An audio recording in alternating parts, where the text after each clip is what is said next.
Thank you very much, Mr. Mayor. I'm Walter Isaacson, and we are going to be answering all those questions you posed, because 100 years ago, when the automobile came into the cities, it not only transformed how we move, it transformed how cities were built. The real question is this another once-in-a-century inflection point when we get autonomous vehicles? To be on the panel with us, we have two really brilliant people in this field. Salita Reynolds is the general manager of the Los Angeles Department of Transportation. Mayor Garcetti was able to steal you from San Francisco, if I remember correctly, and that's a good thing. And then Edward Humes wrote the book, The Door-to-Door, The Magnificent, Maddening, Mysterious World of Transportation. And last night, I did read the chapter on autonomous vehicles, which was great, and I'll try to read the whole thing on the plane ride back, but it was a really fun description of what cars had done to us. Why don't we start with the question the mayor posed, which is, why is this really going to be all that different than a city in which there are cab drivers and Uber drivers to have the cars drive autonomously? Why will that be a sea change? Well, I think that when you drop these things into the models without any public policy agenda, he's right. It's not that different. And in fact, vehicle miles traveled goes up, congestion increases. There's no disincentive to sit in hours of congestion, so you can wake up at 3 in the morning and curl up in your robot overlord, and it will drive you in congestion for several hours to get to your job. So absolutely, there has to be a public policy agenda driven by cities that gets to the outcomes that we want, because I think those outcomes are within our grasp. And I think it actually doesn't change a public policy toolbox all that much from things that we've been talking about for years around pricing. Well, give me 3 public policies you would want. So I think, number one, we have to have a serious conversation about pricing, how we price both the rides people take and the infrastructure that they use, particularly as the gas tax erodes or disappears. Parking revenue may not be available to us in the future either. Second, we need to... You also lose speeding tickets, which is the main source of revenue in my home state. I take no position on your statement. But as the person who oversees parking in Los Angeles, I know parking citations deliver about $160 million every year to the city budget. And that doesn't fund transportation. It funds police, it funds fire, it funds parks and libraries. So there'll be a real reckoning around pricing. Second, I think that there needs to be a radical re-envisioning of public transit. We are going to be driven out of business if we continue to rely on the public transit business model that we have. I think high-capacity rail will be critical, but surface transit, buses, and the like need a really hard look. And then But wait, should autonomous vehicles and public transit be one system? I think so. And I think that the public transit system starts to look more like several different sizes of vehicles that deliver that service at different times of day. But if we let the private side drive that conversation, it's really hard to avoid puns in transportation. But if we let the private side drive that conversation, they'll go to Venice and the West Side in Los Angeles, but they may not go to Boyle Heights and Pacoima and Van Nuys. So delivering transit as a public good, I think, is in concessioning that transit. So wait, and before you get, so are you saying that the autonomous vehicles should be told how to operate by the government as opposed to individuals? I think that government can concession that service, and then the sort of public transit goes where the demand is. So it may change its route in the evening. It may go from a 40-foot articulated bus down to a 12-person van that operates differently. But suppose I want a little car to take me from here, from door to door, as you know, was said in the book. I think those services will still exist, you know, but that's where pricing becomes important. I need to be able to price that trip more than if you were sharing a ride with me and Ed to go from door-ish to door-ish. You know, one of the things people worry about on autonomous vehicles is they may be dangerous. I'm afraid to be in one, people say. You, of course, make the exact opposite argument, which I tend to agree with, which is if I get into a car with somebody else driving, I'm scared. If I get into an autonomous vehicle, I'm going to feel safer.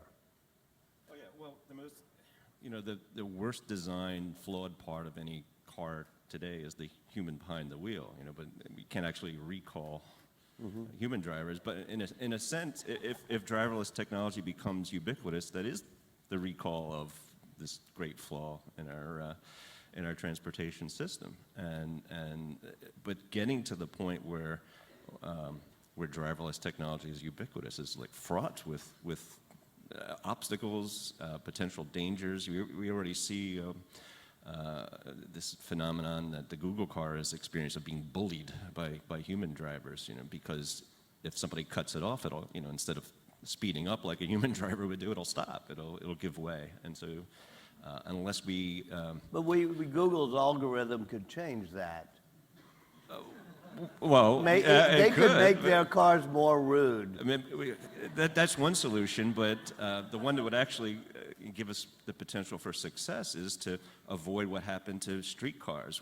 As soon as we let human-driven cars drive on the tracks, that ended streetcars as an efficient and good choice for people to take, because the cars get in the way. So we have to keep humans out of the way of the autonomous cars, not the other way around, at least at the outset. So in other words, you're proposing that instead of evolving into a system that maybe 20%, then 30% of the cars are autonomous, you have to go to places that are all or nothing.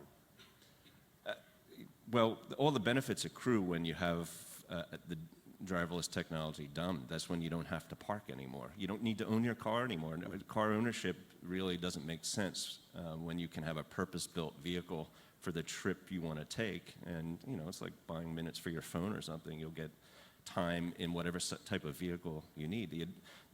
The ripple effect of having a shared autonomous model is environmental improvements, efficiency. We use the infrastructure we have now so much more efficiently. But isn't it very hard to make a radical leap all at once? Don't we have It's impossible. Yeah, that's why you need to start out with some kind of protected, it's like protected bike lanes work better for bicyclists and actually for traffic flow than regular bike lanes. You need think protected... we have to redesign? I'm trying to imagine the streets, take San Francisco, where I've seen autonomous cars going. How do you redesign a inner city street to have autonomous vehicle lanes that are protected? The same way you create, a lane that's on a street that is normally accommodates parking, but during peak hours you say no parking there. We're going to let traffic flow there. I mean, we've historically made spaces in our cities for new rules for driving. Salida has demonstrations, projects all over Los Angeles that are doing that for express buses, for bicyclists. There's no reason why we couldn't So how do would that. you start it, Selena? Would you start it on expressways and say these 2 lanes are AV only? No, I think that, first of all, I think the infrastructure is going to play a role. I think that when you have 12 different softwares out there competing with, my Aunt Clarine in her 2006 red Cadillac that she is definitely not giving up anytime soon, to Ed's point, that infrastructure itself, the traffic signals and the other things that we have out in the roadway are going to be the things that communicate with the vehicles and that try and sort of manage this transition, because the transition is going to be rough. I think that, to your point, the place where we're most comfortable with the idea of a priced, optimized network is actually on freeways. People are comfortable with toll lanes, with hot lanes, with dynamic pricing, and so there may be a way to start that, because I think that freight and goods movement is where we're going to see the broadest adoption the soonest, which is going to have major implications for the economy out in rural America and other places. But then I think you're going to see that model will have to be applied to cities. The pricing and optimized network of streets that really is for autonomous vehicles that you pay a little more for if you're by yourself in your Tesla than if you are sharing a ride or you're in an autonomous transit vehicle. Do you think that there will soon be autonomous vehicles that have no passengers in them, that are delivering things like, whether it's goods and services, Amazon? I have to say, from my own perspective, I sure hope not, because I think that's much harder for us to price, regulate, and manage than a model where we're still using vehicles primarily to move people. Because I think that the most precious thing we have in cities is space. And if we are giving it away continually to moving small sort of deliveries around our cities, I think we're going to quickly get into a place where all of the benefits that we may have from a sustainability or safety perspective begin to rapidly diminish. How do cities look totally redesigned if autonomous vehicles become common? Well, actually, I'll play on what you just asked, because one of the cool things that autonomous cars can do is they can go places without people. And instead of parking and searching for parking is a huge source of congestion in cities. Los Angeles County devotes something like 250 square miles to parking. Acres. I mean, you could fit. You can What's fit that? 4 acres. I'm sorry. You can fit multiple San Franciscos in the space that LA devotes to parking. If an autonomous car drops you off at the curb to where you want to go and then moves on to pick up the next passenger, you eliminate a lot of the need for that space, the search for parking congestion effect. So you definitely see cars driving themselves empty as in between two passengers. They drop one off, then they go a few blocks to pick somebody up. It's Uber without the driver, I mean, Right. in that model. So Does that need a different infrastructure? it needs less infrastructure. And if it's not a mix of humans who need a much larger margin of error than a robot-guided car, you can have narrower lanes, you can have less distance between vehicles as they're traveling. You may not need curbs. A lot of the infrastructure that we put out there is to protect people walking from people driving, right? A lot of the concrete infrastructure that we have in the right-of-way, what if the streets of the future are curbless and they don't need that kind of protection? What if you're able to, devote less space to traffic signals, and the 130 surface parking lots that the Department of Transportation owns in Los Angeles can be devoted to something else? Your city, though, is, and your mother, I guess it was the Cadillac? Or was that your grandmother? My Aunt Clary. Your Aunt Clara, sorry.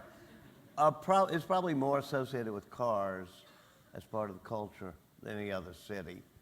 In this vision that y'all were just painting, you don't have a car that is your car. Cars kind of pick you up. They may be a little bubble-like car, but it's not a car where you hang your, Los Angeles Rams, whatever paraphernalia. Will people give up owning individual cars? I think that you're already seeing individual vehicle ownership decline, so that's a trend that's already out there, and especially younger people delaying getting their driver's licenses.